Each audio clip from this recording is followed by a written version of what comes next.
Hello and welcome back to the Nasty Metal Production channel here at YouTube, and welcome to another album of the week.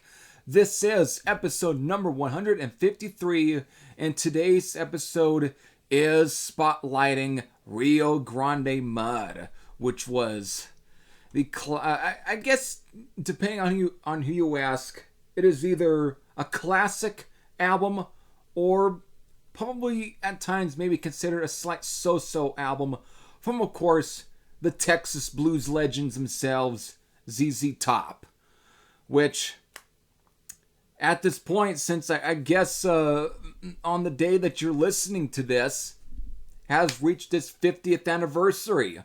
So it is really cool that, and of course it's a, I think it was pretty much, I planned it anyways to kind of at least to make sure that this was going to be an Album of the Week episode anyways, but it's just crazy that this is landing on the day of its anniversary. So again, happy anniversary to, again, an album that really began, that helped really further prolong ZZ Top into the annals of just rock history to begin with.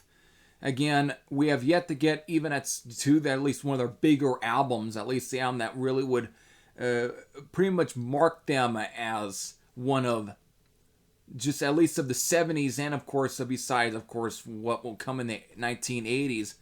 As this again, it says some of the crowning achievements of making them one of the absolute top rock acts of all time, basically.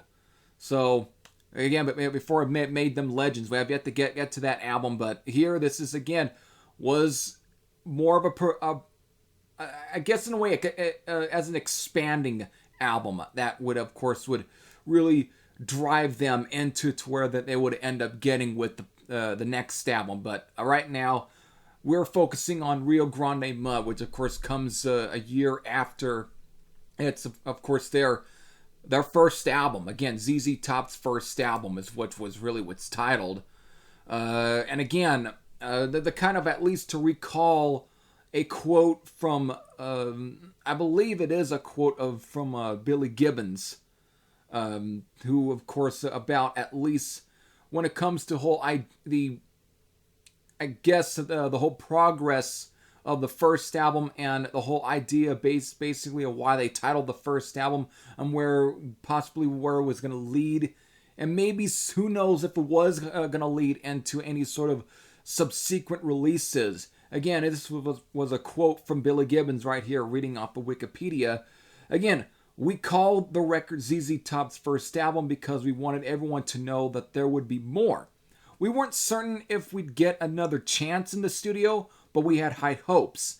And for certain, definitely they had high hopes, because of those hopes came true, because by September of 1971, along with producer Bill Ham and engineer Robin Bryan, they are booked at the Robin Hood Studios in Tyler, Texas. And they were there at least from September of 1971 to January of 1972, and at least to what would end up becoming, again, the whole basis and the writing and recording process for Rio Grande Mud. This was the basis for it. And of course, to read a quote from Billy Gibbons here again on Wikipedia here. Again, it was the first record that brought us into step with the writing experience. We started documenting events as they happened to us on the road. All of these elements went into the songwriting notebook. As we went along, we were keeping track of skeleton ideas as they popped up. The craft was certainly developing, and definitely they were developing. So, by, of course, April 4th of 1972, the album officially gets released through London Records, and here we are with Rio Grande Mud again 50 years later. So, I guess without further ado, let's definitely look at Rio Grande Mud here. Let's definitely look at some of the songs here. Again, there's at least 10 songs here total, and the time length for the album is basically 38 minutes and 55 seconds. And of course, these 10 songs are beginning with Francine, Just Got Paid, Mushmouth Shoutin', Cocoa Blue, Chevrolet, Apologies to Pearly, Barbecue, Sure Got Cold After the Rain Fell, Whiskey and Mama, and finally ending with Down Brownie. So there's your 10 songs. And of course, when it comes to at least the majority of at least the vocals on the album, Billy Gibbons does handle the majority of at least the vocals for most of the songs here, whereas the late, great Dusty Hill provides vocals for 2 songs of the album, that being the very electric opener Francine, of course, the very just straight up Texas blues number in Chevrolet. And that really kind of just though slightly scratches the surface of what you pretty much get in terms of the variety of at least of overall styles you get on the album. Because while for the most part this is definitely just classic early days of ZZ Top, again showcasing their love for at least the overall Texas blues sound, and it's very much still intact with their signature state. But there's still plenty of electrifying rock numbers on here. Again, just like the aforementioned Francine, which is one of the first singles for this album to be released. But then, of course, we have at least like Cocoa Blue, Barbecue, and Whiskey and Mama, which are also, again, very straight up energetic rockers on the album. Again, very much, again, showcasing that straight up, I guess, just that bar-based blues sound. This again, these are the kind of stuff that would obviously would get at least pretty much the crowd at a bar just straight up going, dancing around, either on top of the pool table and everything, while maybe drinking and eating as much, obviously maybe at this point, French dip sandwiches and so on. This is the guy, again, it really kind of creates that entire environment. And I think it really kind of shines through most of some of these songs to begin with.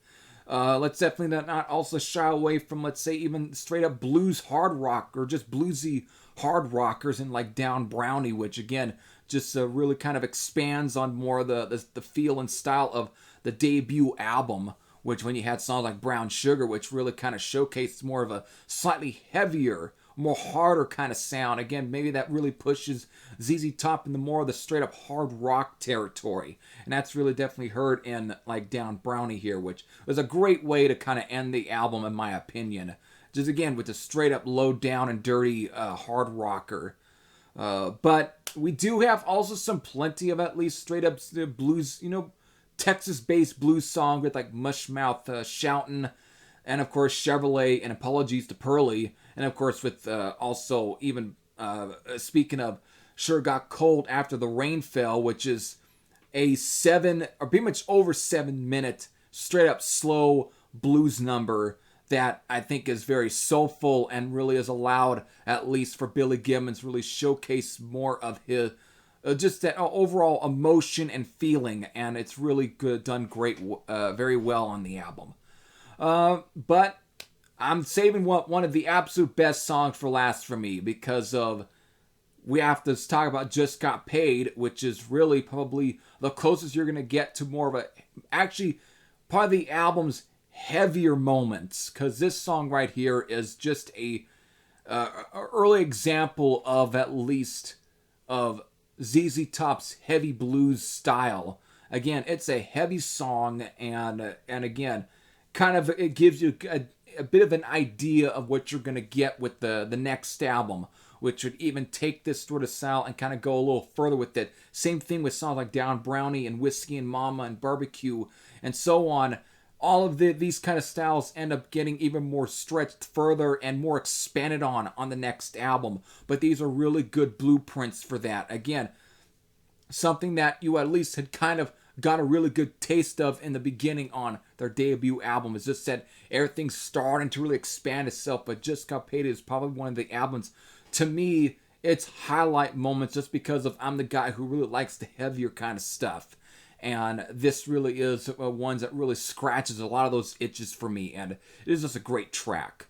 So really, also to kind of bring up again Mushmouth Shoutin', a guy by the name of Pete Tickle actually provides acoustic guitar on the song.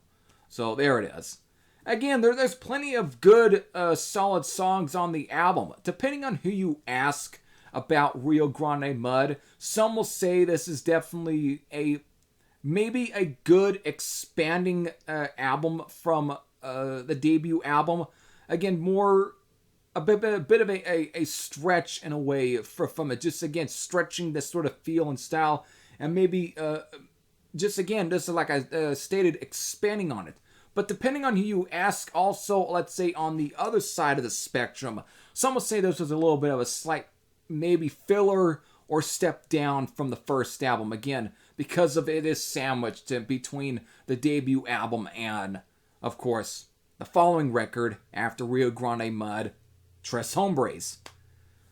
Well, for me, to kind of get into my sort of, at least, since I've talked about some of the songs on the album, let me get into at least briefly my experiences of basically spending my time over the years with Rio Grande Mud. Again, I was introduced to ZZ Top anyways with albums like Recycler and Eliminator and so on. Again, the more 80s stuff, more, again, the albums that really made them national superstars.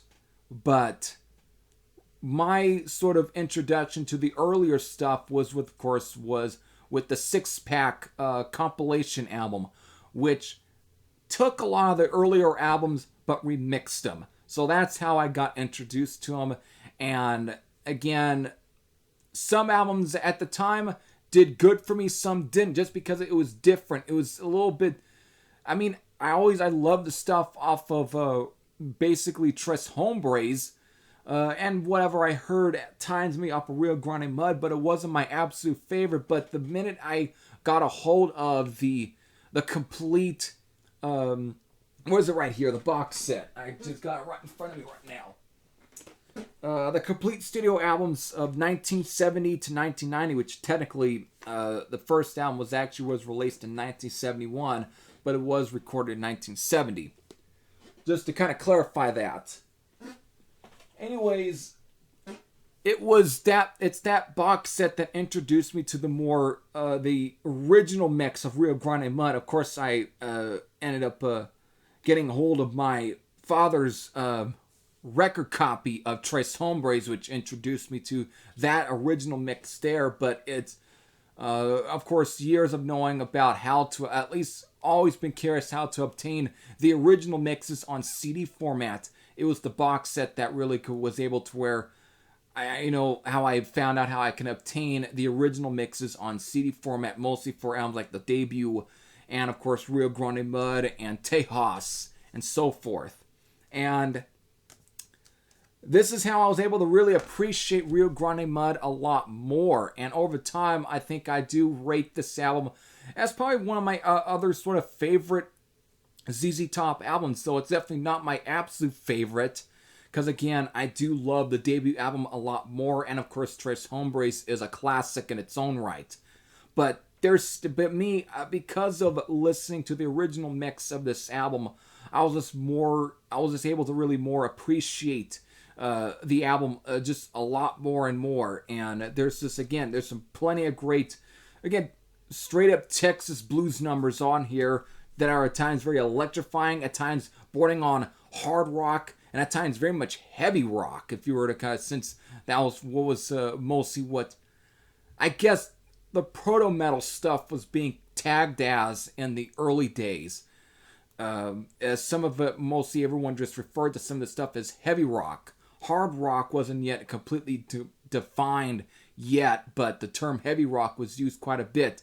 Go back to an early interview of Richie Blackmore, and he usually tends to refer to some of the genre, at least the heavier acts, as heavy rock. So I would say this is at times bordering on that, but it's heavy blues nonetheless.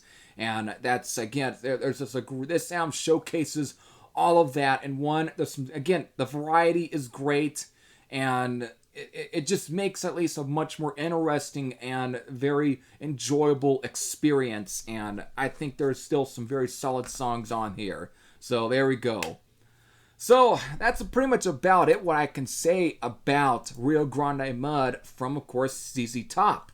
Again, it's reached its 50th anniversary, and I think, and of course, just knowing that what's going to come next after Rio Grande Mud, I can't wait to get to that album, that being, of course, none other than Tres Hombres. Can't wait to get to that one, but that's got to wait. So, there we go. Again, if were one of those who were there from the beginning of, or at least one of those who really kind of grew up with ZZ Top, especially during the early days, or let's say the 80s period, and you went back in time, and meaning back to at least their discography, which I tend to use the term back in time anyways.